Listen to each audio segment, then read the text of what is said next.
ಮೋದಿ ಮನವಿಗೆ ಸ್ಪಂದನೆಯೇ ಪೆಟ್ರೋಲ್ ಉಳಿಸಲು ಸೈಕಲ್ನಲ್ಲೇ ನ್ಯಾಯಾಲಯಕ್ಕೆ ಬಂದ ಹೈಕೋರ್ಟ್ ನ್ಯಾಯಾಧೀಶ.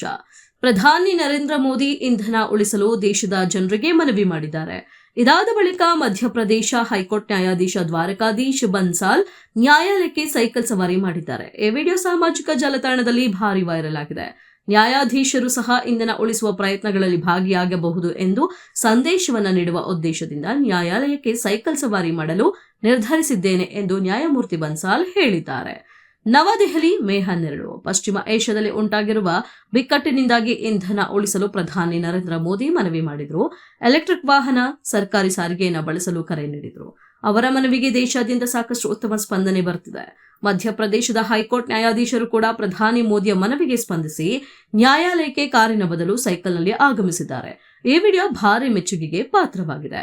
ಅಮೆರಿಕ ಇರಾನ್ ಯುದ್ಧದಿಂದಾಗಿ ನಡೆಯುತ್ತಿರುವ ಜಾಗತಿಕ ಇಂಧನ ಬಿಕ್ಕಟ್ಟಿನ ನಡುವೆ ಇಂಧನ ಉಳಿಸಲು ಪ್ರಧಾನಿ ನರೇಂದ್ರ ಮೋದಿ ಇತ್ತೀಚೆಗೆ ಮಾಡಿದ ಮನವಿಗೆ ಪ್ರತಿಕ್ರಿಯೆಯಾಗಿ ಮಧ್ಯಪ್ರದೇಶ ಹೈಕೋರ್ಟ್ ನ್ಯಾಯಮೂರ್ತಿ ದ್ವಾರಕಾಧೀಶ್ ಬನ್ಸಾಲ್ ಇಂದು ನ್ಯಾಯಾಲಯಕ್ಕೆ ಸೈಕಲ್ ಸವಾರಿ ಮಾಡಿಕೊಂಡು ಆಗಮಿಸಿದ್ದಾರೆ.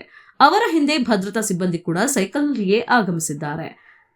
ಜಗಲ್ಪುರ ಹೈಕೋರ್ಟ್ ಪೀಠದಲ್ಲಿ ನಿಯೋಜಿತರಾಗಿರುವ ನ್ಯಾಯಮೂರ್ತಿ ಬನ್ಸಾಲ್ ಸಿವಿಲ್ ಲೈನ್ಸ್ ಪ್ರದೇಶದಲ್ಲಿರುವ ತಮ್ಮ ಅಧಿಕೃತ ನಿವಾಸದಿಂದ ನ್ಯಾಯಾಲಯದ ಆವರಣಕ್ಕೆ ಸುಮಾರು 3 ಕಿಲೋಮೀಟರ್ ಸೈಕಲ್ನಲ್ಲಿ ಪ್ರಯಾಣಿಸಿದ್ರು.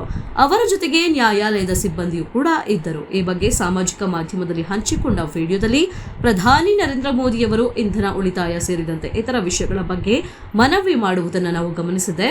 ಇದನ್ನು ಗಮನದಲ್ಲಿಟ್ಟುಕೊಂಡು ಹೈಕೋರ್ಟ್ಗೆ ಸೈಕಲ್ನಲ್ಲಿ ಹೋಗಿ ಸಾಮಾನ್ಯ ಜನರಿಗೆ ಸಾಧ್ಯವಾದಾಗಲೆಲ್ಲ ಕಡಿಮೆ ದೂರಕ್ಕೆ ಪ್ರಯಾಣಿಸಲು ಸೈಕಲ್ ಬಳಸುವ ಸಂದೇಶ ನೀಡಬೇಕೆಂದು ನಾನು ಸೈಕಲ್ನಲ್ಲಿ ಕೋರ್ಟ್ಗೆ ತೆರಳಿದೆ ಎಂದು ನ್ಯಾಯಮೂರ್ತಿ ಬನ್ಸಾಲ್ ಹೇಳಿದ್ದಾರೆ.